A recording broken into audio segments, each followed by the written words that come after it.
Portfolio Builder members, welcome to our Wednesday Trade Alert. Today I want to start off with an important tweet from Trump. The Federal Reserve should get our interest rates down to 0 or less, which is a ballsy statement. And we should then start to refinance our debt. Interest costs could be brought way down while at the same time substantially lengthening the term. So they've been talking about that 100-year bond. Interest rates are super low, although they have been perking up over the last 2 weeks, which we did predict and profit from. And so we've got some big events coming up this week and next week that lead me to believe the SPY ETF is headed to new highs. So we'll take a look at the big macro news in a moment. For now, let's just take a review of the previous trade alert, look at how we made some money, and what our overall strategy is, which is to generate safe, consistent returns for retirement income. Okay, so here's a look at the trade alert from Monday through today and how to audit the results. So again, first step is to look at what happened to the SPY ETF, which is our core asset that we buy and hold.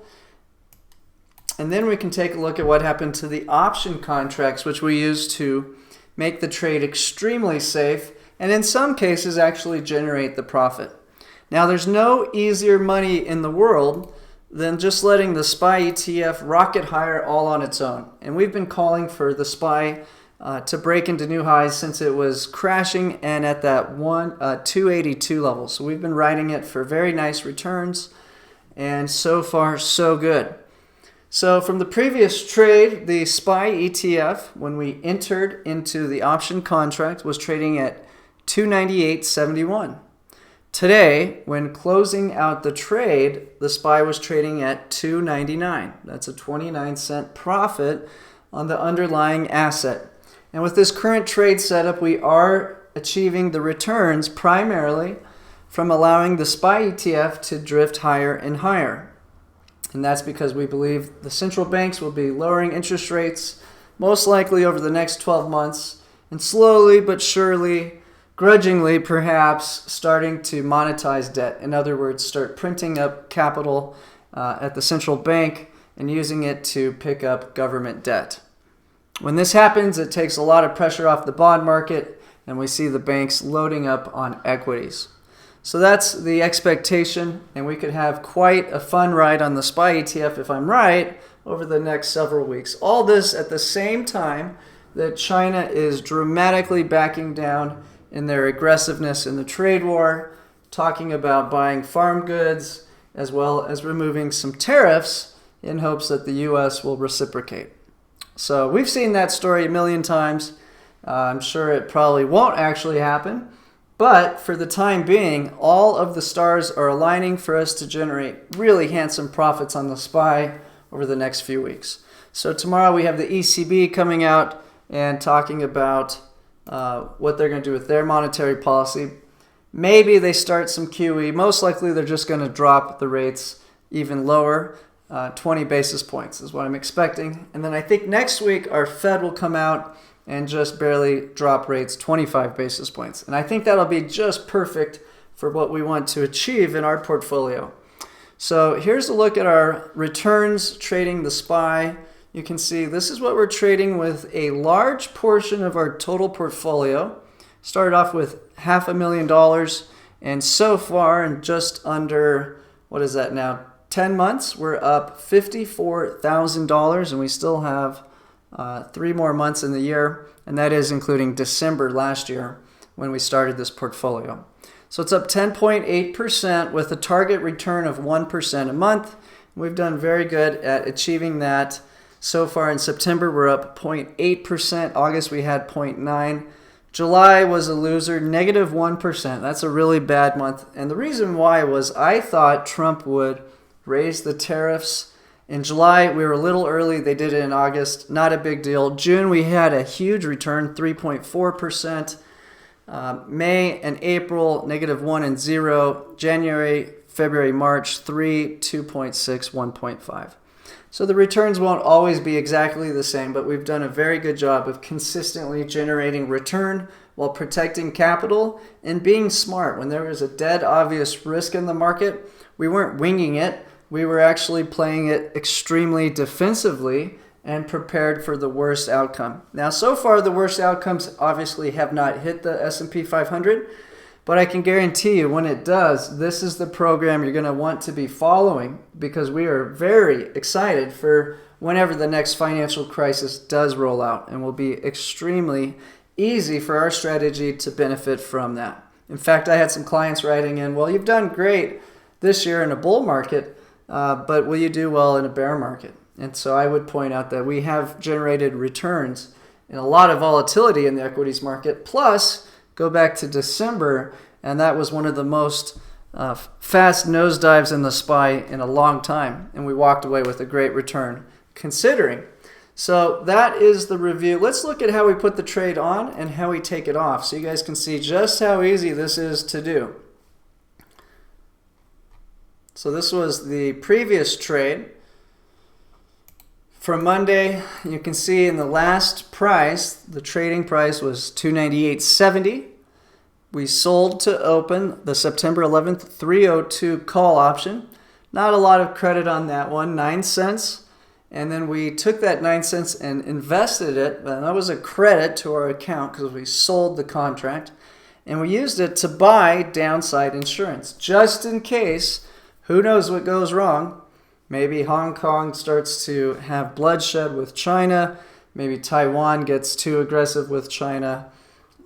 Maybe North Korea starts launching missiles at Japan. Maybe Russia does something unexpected. There's a lot of risks out there, in the Middle East continues to have wars, of course. So there's plenty of reasons to have insurance to protect your portfolio at all times. And that's one neat thing about our strategy, is that we never ever let you have a large position without constant downside protection. So with this trade setup, an atomic bomb could literally go off. The SPY could have crashed to 200 or less. And because we bought the 295 put, that's the price we'll walk away with for every single share of SPY. Now that didn't happen. You don't buy insurance because you think it's going to happen every day. You buy it for when it's unexpectedly hitting the markets and causing everyone else a tremendous amount of pain. So with our setup, we can avoid any sort of big losses and just slowly but consistently grind these easy profits out. So this was how we put on the trade. Again, sell to open a call option, buy to open a put option. That's the format of every trade alert. And again, we release these Monday, Wednesday, Friday at noon Eastern, taking advantage of the 3 option expirations that the SPY ETF provides. No other security in the world has that. So let's look at how we got out of that trade today. So you buy to close the September 11th 302 call option for a penny. Now the put option is also worth a penny, but you cannot sell a put that you're long for a penny. You just let that expire. And this is what you do to get set up for today's new trade alert. Now, as you know, we don't reveal the new trade alert in the live stream. That's only available to you in the email. And if your free trial has expired, we actually pull the trade alert out. So you still get to see our results. You get to see what our big predictions are, but you're not getting the exact trade alert that our other members are following. So if you want to activate your account, call Dean 505-322-7515. He's an expert trader in itself and can really help you get the ball moving on your portfolio. So that is again a review of our trade alert over the last 48 hours. Let's see what's going on with our calculator here.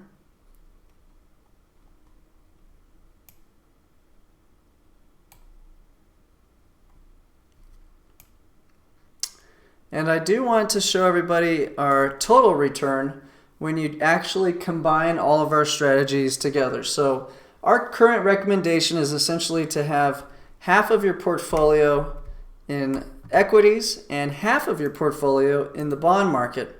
And by overlaying the 2 portfolios together, it's just the SPY ETF and the TLT ETF, it makes it very hard to have a bad period in your total return. So you can see when we do overlap those two strategies, we've only had one losing month in July. And that was only a negative 1% return. So we've been squeaking out profits a little bit over 1, closer to 2% consistently this year with these very repetitive, predictable trades.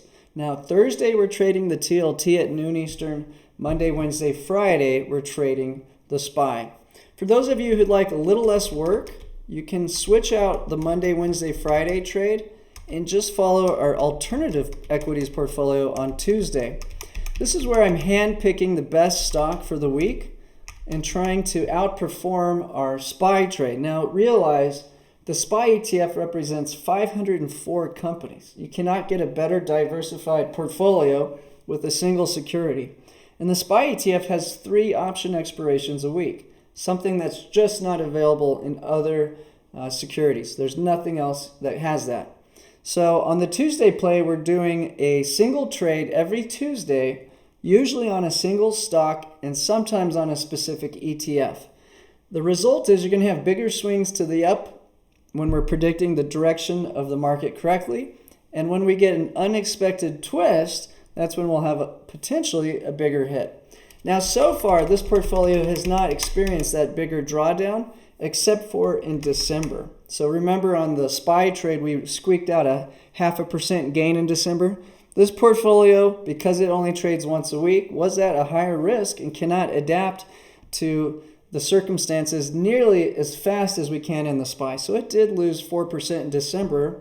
But outside of that, it's been very close to the same drawdowns in 2019 as our SPY program, but much bigger gains on the months where we did have the market direction correct. So you can see a 7% return in January, 3.5% in February, 3.9% in March, 6% in June, and so far in September, we're up 3.4%. That's been primarily trading Facebook. So we'll take a look at that portfolio a little bit. Now, if I do go down to the TLT, and we'll take a look at our precious metals portfolio, which I hate to brag about as much because the returns are so high that it's almost hard to believe. And it's also the smallest part of our portfolio. We've gone over the last, since December, recommending a 2.5% position in this portfolio, and then gradually increasing it as we saw the central banks literally go from autopilot rate hikes and reducing the money supply, something like vacuuming money right out of the economy, which they had done for most of 2018, to 2019 coming out and saying, well, that was a big mistake. And they've slowly but surely gone from rate hikes and quantitative tightening to a pause in February to a 25 basis point cut in July. And now we're all expecting a 25 basis point cut in September and probably another 75 basis points of cuts in the next 12 months, which I think they'll do as slowly as possible based on market volatility, which is not supposed to be how they make their decisions. But we've seen clearly when there's disorderly sell-offs in the equities market, they like to jump in there right away and save the day. Here's our bond portfolio. This has been the cleanest return I've ever seen in over 10 years of doing this. It's been super simple. We've been long the TLT until the last 2 weeks, where we finally said, all right, it's time to catch a big rally in equities, a period of peace in the trade war. We've been betting down on the TLT over the last 2 weeks, and that's how we got actually the best return yet. And I got to update the September return on this. But we walked away with a 3.2% return from a bond portfolio in August to, I believe we'll probably get close to that same return in September. So that's been a very easy to predict market for us. And what's neat about trying to trade the bond market is you actually have these speakers come out ahead of their meetings and tell you what they're going to do. So it makes predicting these moves relatively easy. We can also look at what all the smaller central banks are doing, primarily China, and typically we're just copying what they do a couple months later. So this portfolio has done very well. It's been very easy to predict. It's been very rinse, wash, repeat, Karate Kid, wash on, wash off, boring, repetitive, consistent gains in this portfolio. So again, the idea for our investors is to actually combine these into one total portfolio so that you can generate safe, consistent retirement income with what I call a weatherproof or a bulletproof portfolio. Now, is there a scenario where we could see all of these sell off at once? Sure. And actually in our boot camp, we talk about what might make that happen and how we would react to it. So again, this is our return per portfolio, and the total return, once you combine it, so far is up 15.5%. Now again, this is not just buy and hold, aggressive growth strategies. We're not just getting lucky, catching the right trend. We've been actually giving up tremendous amounts of profit because we're constantly buying put options and selling call options to finance those. So when we sell a call option, that cuts off our maximum profit when we get the trade right or the direction right. And then, of course, when we are getting it right, those put options expire worthless week after week after week. So these returns not only have very little drawdown, they've been generated with extremely low risk. There was very little that could have possibly happened to generate big losses in this portfolio. So let's one more time just review some of the different strategies you can use to allocate your capital, and then we'll jump into the big news I've collected over the last 24 hours. Now, real quick, let me check the chat, see if we've got some people in there. Scotty's in there. Hey, Scott, how's it going? He's been joining our live stream daily. We've got, let's see how many people. We got 12 people watching live. Welcome, everyone. Dean says 6 in a row. Yep, we've been on a winning streak. Now, normally I let the TLT lose and the SPY win in tandem so that they can protect one another. But after the most recent sell-off and realizing that all these central banks are going to be printing money in no time, I was pretty confident that we could short the TLT when it hit 145, or rather 146. And it went up to 148 on us, but then crashed by expiration last Thursday. We did the same trade, and now it's down to around 141. So that's been playing off very well. Now, once we get towards a much higher price level on SPY, we're going to open up the TLT to be a little more vulnerable to the downside, but to allow it to protect us when we get that next Trump tweet where the trade war escalates. So this is our trade setup. If you have $100,000 buying power, you don't necessarily need $100,000 cash, but if you do use our recommended broker, Interactive Brokers, they will give you quite a bit of buying power. And so this is how I would allocate personally $100,000, where we'd have 100 shares of the SPY for approximately $30,000, 100 shares of Facebook for our Tuesday play, that's optional, and then 300 shares of the TLT for the Thursday play. Now, on top of that, we're highly recommending a buy and hold position in the ETF GDX. That's the gold miner ETF. My thought is that the spot price of gold is going to have somewhat of a ceiling until the next major aggravation in the trade war at this $1,500 level. If you think about it, central banks are buying up gold faster than ever right now, especially in China, Russia, and most of these countries where their currencies are weakening. So they could easily put a cap on the maximum price of GLD, just as they try to protect their banks' perceived credit by having a large stockpile of gold. What they can't do very easily is put a top on the price of the gold mining company. So when we buy GDX, we're thinking down the road. We're thinking this U.S.-China trade war is not almost over, but instead it's just getting started. And if that's the case, the desire for people to buy gold is going to continue to grow over the next 12 to 24 months. So you got to think, who can produce new gold? And that's where you get gold miners. That's why you buy GDX. So that is my view at this time, is that the U.S.-China trade war may have some little pieces of truce, but in the long run, we're just getting started.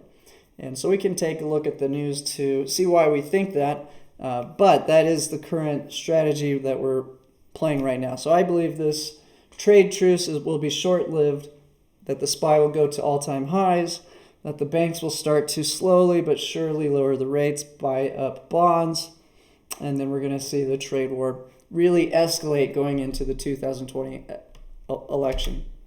Okay, so let's look at another combination that works. If you don't want to do the Tuesday trade, it takes your total capital to follow the full program down to $66,000. So of course you can multiply this. For every $66,000, you would just double these numbers. This gives you a very similar allocation where you have 100 shares of the SPY, 200 of TLT. We got rid of the Tuesday play. So you have a little less work. You're going to get a smaller return with less drawdown, most likely with this setup. And you would still have 200 shares of GDX. Now, this is the very aggressive strategy. We're getting rid of the SPY, replacing it exclusively with the Tuesday play. If you want to achieve the highest return and you don't mind a little extra drawdown, this is the best setup for you. Now, realize we're not just going long these stocks and hoping for the best. Again, we have the put options below, which we're financing primarily by selling call options. Now, you'll see as prices get elevated and perhaps nosebleeding high, we'll start to tighten up those options and actually try to generate profits from selling expensive call options rather than just letting the asset appreciate. So those are your 3 trading setups that would allow you to follow our program. And all you really got to remember is noon Eastern, Monday through Friday, are when the trade alerts are released. Okay, so we're about to jump into the rest of our presentation. Call Dean at 505-322-7515 to activate your account. And I do want to mention that we have a boot camp starting up October 1st.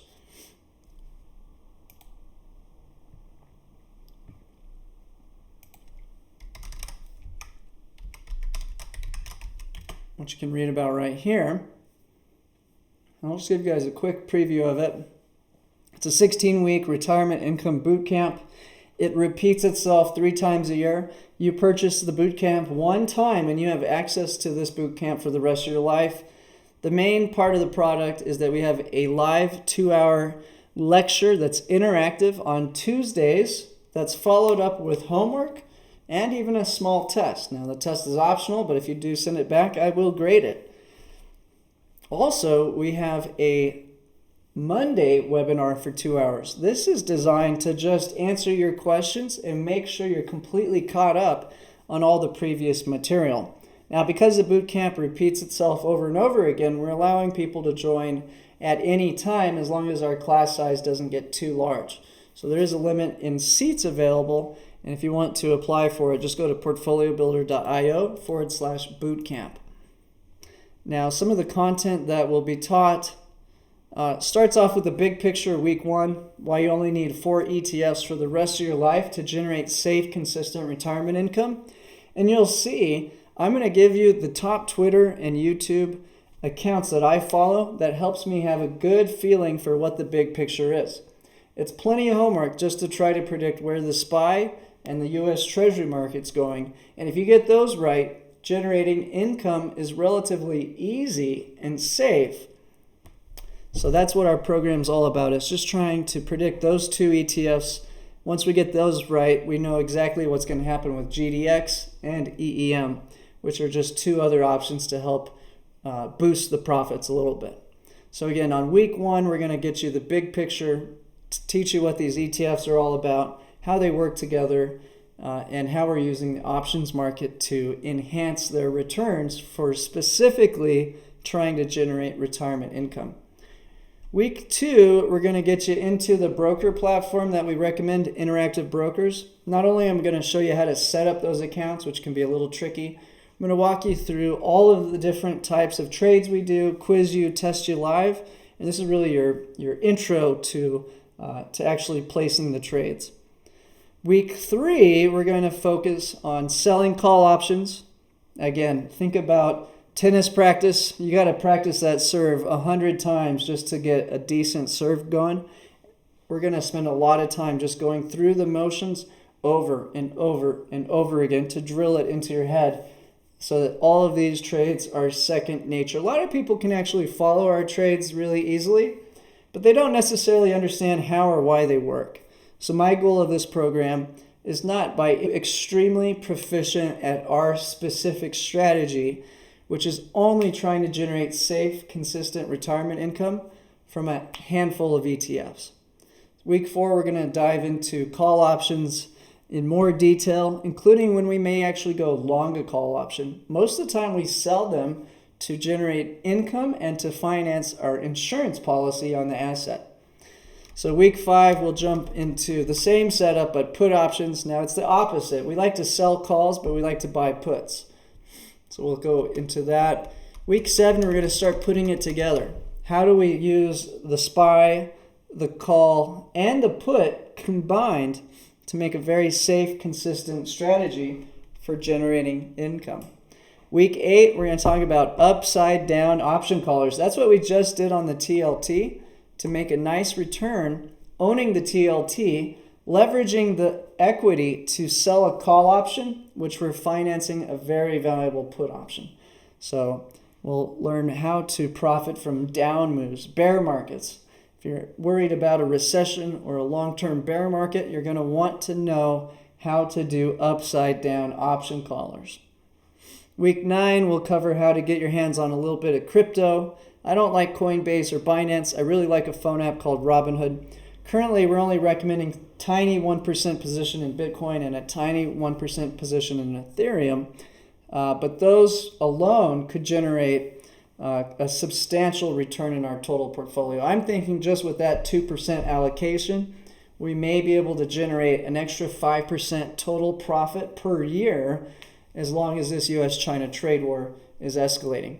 So that's definitely worth your time if you can pick up a total return of 5% in your entire account while only risking 2%. Week 10, 11, and 12, we're going to be essentially learning how to fill out your spreadsheet. So if you like the way I have my trade alerts set up, I'll figure out why we've got some, looks like this one is having an error for us. I just replaced that out with different ticker for right now. So the next 3 weeks, we're going to teach you how to fill out your own spreadsheet to track your returns just like a hedge fund manager. Now, you're not going to be managing some kind of crazy portfolio with hundreds of stocks and ETFs and bonds. What we've done for you is simplified it. Now, even though you only have primarily 2 ETFs, the SPY and the TLT, you actually have exposure to 504 companies with the SPY, and the TLT is a tax revenue of 350 million Americans. So those are both extremely diversified, safe products in the first place.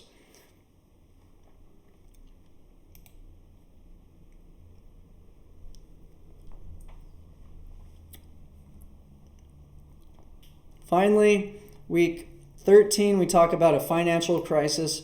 We're going to still be owning the SPY and the TLT and then doing those upside down callers when the financial crisis does roll out. But we'll talk about why most likely equities will crash first, then the bond market, then the gold market. We're going to talk about the inverse ETFs we'll be putting in our buy and hold portfolio that will replace GDX, which are Yang, SQQ, SDOW, TBF, SJB, and eventually DUST. So and again, we're not going to roll those all out at once. We're going to be rolling out the correct one at the correct time to help increase our profits without risking a whole lot of our portfolio. So I like to have around 10% of my total portfolio in that buy and hold section of our strategy, which is used to pick the big picture where the biggest moves can hit and just have around a 10% exposure. What should we do after a financial crisis, after all the rates have spiked, after stocks are sold off 50% or more? Well, these are the ETFs you can rotate into for a little bit easier ride and bigger profits. Now, that may be years away, but whenever it does happen, these are the core ETFs that you want to know about and be able to rotate into to help boost your profits. So we have the QQQ, EEM, EWJ, VGK, and then the bond market AGG, LQD, HYG, and we even have some emerging market bonds, EMB and PCY. Week 15 and 16, we'll wrap it up with what I'm calling advanced options. These are usually still relatively beginner level options, but we'll teach you how to do some credit spreads and debit spreads, bull put spread, bull call spread, bear put spread, bear call spread.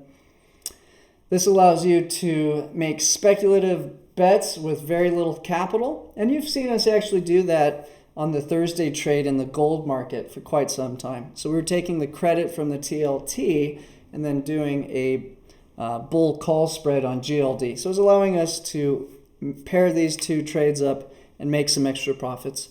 It's not something we do too often, but it definitely is a skill you want in your arsenal of potential ways to make money from the stock market.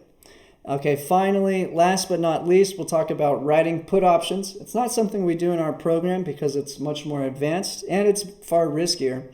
But I will tell you how you can use it if you want to follow our program. And primarily, it would be a good way to pick up a stock that you want to position in at a discount. So we'll talk about how that works, why we don't do it normally, and why I prefer to own the asset and sell the call option versus sit there and pretend like you're a big Wall Street bank trying to underwrite all these put options.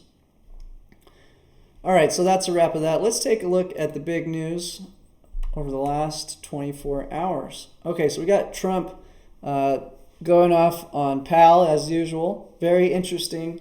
It's hard to know whether it's just some sort of show for the public or if there's really this antagonism between the Fed and President Trump right now.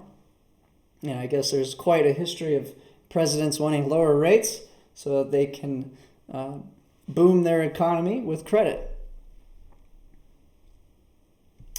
Okay, some information out about the trade war. Again, this is the single most important thing to follow. If China buys farm goods, this totally puts a damper on a lot of parts of our portfolio. We'll need to continue to bet down on the TLT. We'll need to look out below on gold, although we do have the central banks gearing up for QE. And we'll want to go long equities, maybe even some call options on EEM. Now, on the other hand, if what I think is true, and China continues to just do their best to irritate the U.S. and try to tempt them into escalation and potentially going into a recession, then our current setup's very good, and TLT can have a much higher run ahead as well as GDX. So China suspends tariffs on some U.S. products. Being hit very hard, supply chains breaking up as many companies move or look to move to other countries. Much more expensive to China than originally thought. Okay, then we have some character who represents the CCP from China. Odd and hilarious analysis. His understanding of the Chinese economy is obviously based on hearsay. It is believed the great president of the U.S. can recognize the superficiality of this kind of analysis, and the American mainstream society won't be misled by it. China expected to agree to buy more American agricultural products in hopes of a better trade deal. So this is what I think actually might possibly be in the cards.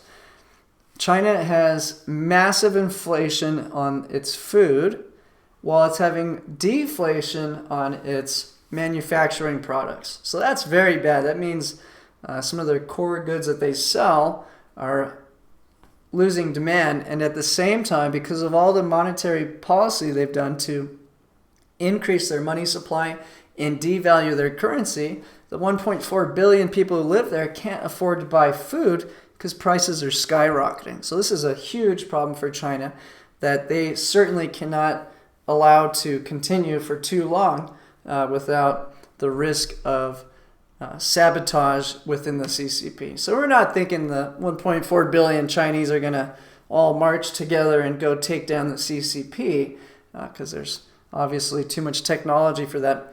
What's more likely is civil war within the CCP, who does not like the direction that China's heading. And that could get very, very ugly very quickly. In fact, a lot of their civil wars don't just last years, they last decades.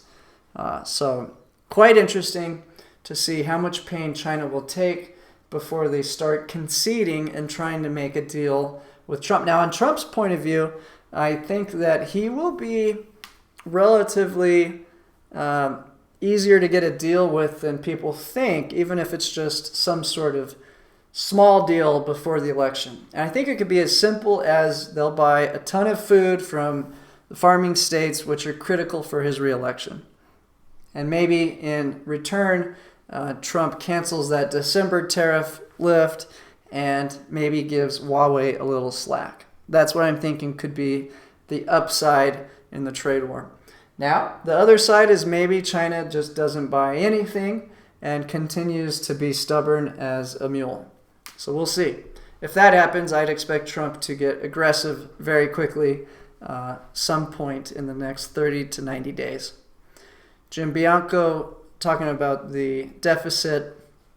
So again, we've got this setup where America can borrow money near zero and blow out its deficit, pump all that money into the economy, print out great GDP numbers, continue to pump credit into retail, to the consumer, and make all these corporations have great numbers.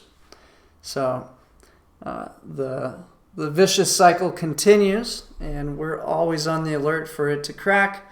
But you can just see that the money supply continues to dramatically grow. If the money supply grows, the value of these assets are going to go up rapidly. Huawei is showing some weakness, issuing its first bond in its domestic market.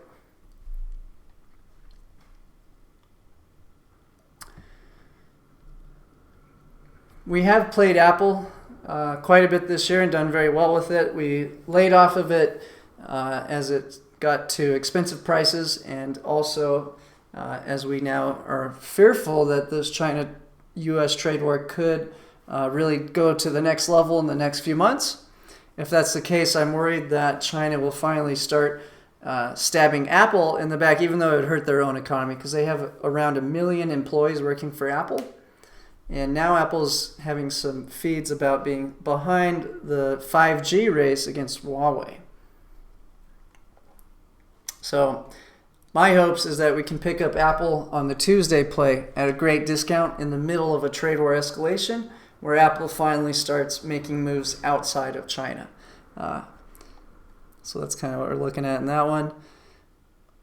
Deutsche Bank predicts the Fed will cut rates another 100 basis. This poor bank has nearly gone bankrupt because of negative rates in Europe, which continue to linger. So no surprise they're cautious of interest rate risks. China's M2 money supply is up 8% from a year ago. So not only have they increased their money supply by 8%, they've decreased the conversion rate by around something like 10%, which causes inflation. Now that value momentum crash reversed today, so this just says, was that it? And if you notice, we didn't get out of the momentum stock Facebook yesterday, staying long that trade, and it's up today. Here's the de-escalation news. China waives tariffs on 16 types of U.S. goods in the latest attempt to, quote, sweeten the deal. Here is the U.S. inflation. This is what will really ruin the party for everybody. Eventually, at some point, with all of the expansion of the monetary supply, prices can't help but rise. It starts off slowly. Little things that are used to build things slowly go up in price. As those go up in price, it flows down the production line until it finally hits the consumer. They only track a very bizarre basket of things that they count for this inflation data that would tell the central bank they have to raise rates. They ignore things like housing costs, healthcare, college costs, 3 of the biggest costs for every human being. That's not part of their calculation. They don't care if that's inflating. They don't care if the stock market value is inflating. They don't care if the debt is getting unmanageable. They just care about a small group of common goods. So it's even upticking on that end. Now they have said they're going to let that go really hot before they worry about it, so I don't think we need to be concerned yet, but can see that the inflation is coming, and anybody with any half common sense, I have some interesting stuff on inflation we'll look at in a minute. Here's the stocks I like to follow. Everything's in the green today, practically. SPY, I am predicting, will break to new highs, to a danger zone, 315 to 330 without a trade war escalation. That's where I think the top will be. Now, if we get a trade war resolution, I think this could go dramatically higher just because of the way all the central banks are slowly but surely dropping these interest rates, allowing capital to be essentially free to bet on the stock market. TLT, we did call the top and had a nice profit. Once we get to a dangerous level in the SPY, expect me to stop betting down on the TLT and open it up. We'll be a little vulnerable to any downside moves in the TLT, but I think the next big wave in the TLT is yet to come. And so all it will take is one Trump tweet to drive the TLT significantly higher, or we'll show you what a better leading indicator is. I can predict when Trump will tweet before he does with one chart, which we'll look at in a minute. Okay, here's Facebook. This is our Tuesday play. I'd like to see it pop up to 200 before we switch it out to either Microsoft or the silver ETF in our Tuesday play. And this will be coinciding a nice rally of the SPY above 300. So we like Facebook right now for a number of reasons. Catch the Tuesday video that we produced yesterday for more info on that. Now, if there is a trade deal that seems legitimate and actually isn't just talk, but it's actually a real, probably a farm purchase by China, a considerable farm purchase, I would want to go long EEM in our Tuesday play. This is the favorite ETF, unfortunately, of people like Ray Dalio, Druckenmiller, Jeffrey Gundlach. They're all betting that over the next several decades, the Chinese setup can be more profitable for investors than America's. Now, they've been predicting this for a long time, and so far it hasn't paid off. But if you look at this chart, just to get back towards highs a few years ago, we could see the EM jump to 50, and that'd be about a 20% run up. So I'd love to play that to the upside if we could. But yeah, Ray Dalio and Druckenmiller have huge positions in this exact ETF. They're not even bothering to go buy the individual companies. They're just buying this very diversified, popular ETF. Now, on the other hand, if the trade war escalates, look out below. This could be heading significantly lower from here, probably up to 50% lower. Now, this is very interesting. This is the Russell 2000, Stanley Druckenmiller's indicator of the health, at least the long-term health of the stock market. It's easy to see the top companies rally when there's good news because we know they have free credit, which they're using to buy back their own stocks at a massive, at world record levels this year. But for the SPY to really travel higher for a considerable amount of time, we don't want just the top 5 companies doing well. We really want all of America doing well. And so this IWM gives us a good gauge of how that's doing. Big uptick, a lot of money flowing into that. There's a ton of money on the sidelines that's just been parked in these negative bonds that I think could be flowing into U.S. equities if we just get a little good news on the trade war front. Now, GDX is our hedge, 10% total position. That's aggressive. That's a big position, and it's because I'm quite certain that the central banks will be lowering interest rates, buying up government debt, freeing all of that capital out of the bond market, letting it free, in which case I think we can see a nice rally in gold as well as equities, and that'll be the start of QE. So we'll see if that really plays out. A little sell-off, but we're up so much on the gold trades this year. It's remarkable. I'll take a look at that return in a little bit, but we're still long. If we get a real deal related to farm purchases, we may buy some put options to protect this position from the downside, but still allow us to be long. So I do not see any reason to get out of that position at this current time. And if you're short on your gold position, this is a great time to buy the dip. Could it have a little more weakness? Maybe, but we're also about to have 2 central banks come out tomorrow for the ECB, Fed next week. If they are lowering interest rates and even talking about QE, I think we might start to see another bid on that. Now, in the same breath, the other thing that could really hamper the stock market would be, again, the corporate buyback phenomenon stopping. And that won't stop until after they can't get free credit to buy back their own stocks. So HYG measures the credit on the high yield group of stocks stronger than ever. LQD is your Microsofts and Apples, and even GE's in there, surprisingly. And it's still very strong. They're borrowing at record low levels and then just turning around and buying back their own stock. Here's the Chinese companies I track.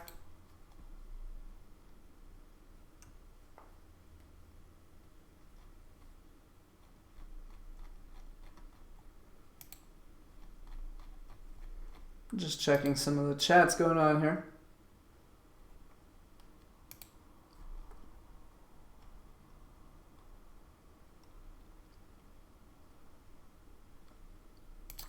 Here's a look at our Chinese companies and emerging market ETFs we keep a look at. Looking healthy. And again, that can be a canary in the coal mine for us. Same with our European batch. We're not trading these, but we are carefully monitoring them. If Deutsche Bank goes under, that could be a wreck for the entire banking system, as well as HSBC, another big European bank. So those are looking healthy today. These are the stocks I potentially pick for the Tuesday play outside of silver or potentially EEM. And so you can see they're all bouncing. Yesterday we saw Bank of America rallying as these tech companies sold off. And I wasn't buying it. I thought that if central banks lowering rates, that's negative for finance, for financials. So I kept this along the Facebook, and that had a nice pop today. Here's the most important chart that will give you a heads up before Trump will send out a nasty tweet. If this little CNH, which you can download the Bloomberg app, go to the currency section. This is the offshore conversion rate of the yuan, the Chinese currency. Every single time they devalue their currency, they let it run up. Hours later, we see equities start to sell off and a pissed off Trump tweet with trade war escalation. So it's at 7.1. We saw it hit 7.2. I think it's going to somewhere between 8 to 10 in the next year. So this is an easy way to have a heads up before trouble is coming our way. And also for those of you who know how to trade Forex, something to consider is to short this currency on the dips. Now again, if we get the trade war to de-escalate and they start buying farming goods, this conversion rate may come all the way back down, and we may see Trump lift some of the tariffs, and then we better be careful with our bond position. Here's the euro continuing to slide. All of this is again pushing to a stronger dollar, and this is just forcing all the money around the world to find its way to a safe haven asset. The dollar, the U.S. Treasury, one of the only positive yielding sovereign bonds out there, and then the U.S. stock market, I think, is going to be the big popular trade over the next few months. Crude oil picking up a little steam, showing growth demand. Gold has sold off, but hanging into that 1500 level. I think it'll bounce around this level. I don't see it going much lower until we have some sort of serious trade deal. And from what I can tell, I don't think the Chinese want to do a trade deal before the election. Now, who knows? Maybe they're so secretive, it's really hard to tell how bad things are really getting there. But they may have no option but to find some sort of trade deal to protect their economy and not lose power. There's silver. Again, I'd like to jump into silver again on our Tuesday play, but not until we see a pretty strong equity rally over the next several weeks based on the Fed news. Now, I don't think the Fed or the ECB are going to come out with so much stimulus right now that we get this dramatic rally like we did in certain parts of the year, but I think it would be just enough to keep everything floating in the right direction. So we'll see how that plays out in the next few days. German bond yields are a good leading indicator for predicting the TLT on top of what they tell us they're going to do. So this has been easy to watch and forecast and has always given us a little bit of a heads up. And there's that US 30-year, one of the core products in the TLT. A little bit of a sell-off in Bitcoin and Ethereum, but not much. Nothing to say, hey, coast is clear, all the tensions in China are done. People are not worried about losing the value of their money anymore. No, nothing like that at all. So we're still recommending a total 1% position in Bitcoin and a 1% position in Ethereum, with the hopes that in the course of a year, your total portfolio return from just that 2% risk could add an extra maybe 5% return to your total portfolio. And that is if the China trade war does continue to be problematic and the central banks slowly work their interest rates lower and lower and start up QE. Coca-Cola cost 5 cents until 1960. I believe that's when we dropped the gold standard. There's no inflation for something like 70 years. 70 years, Coke was able to keep the same price. Now, maybe that wasn't necessarily the best economic time for America, but it's just interesting.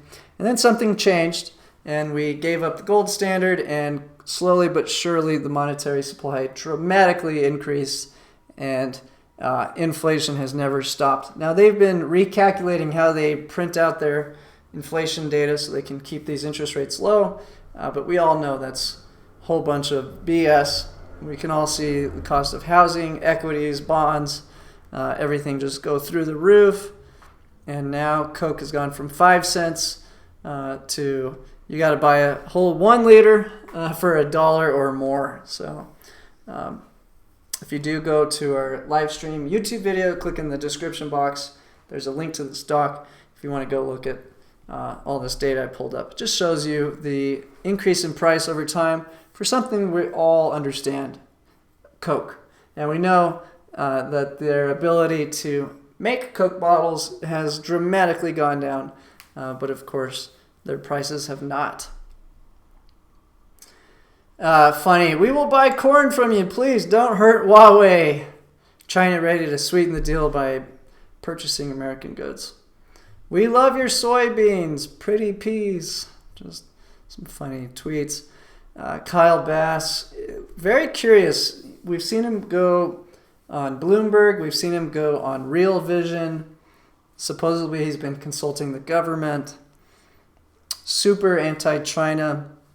Very outspoken on Twitter.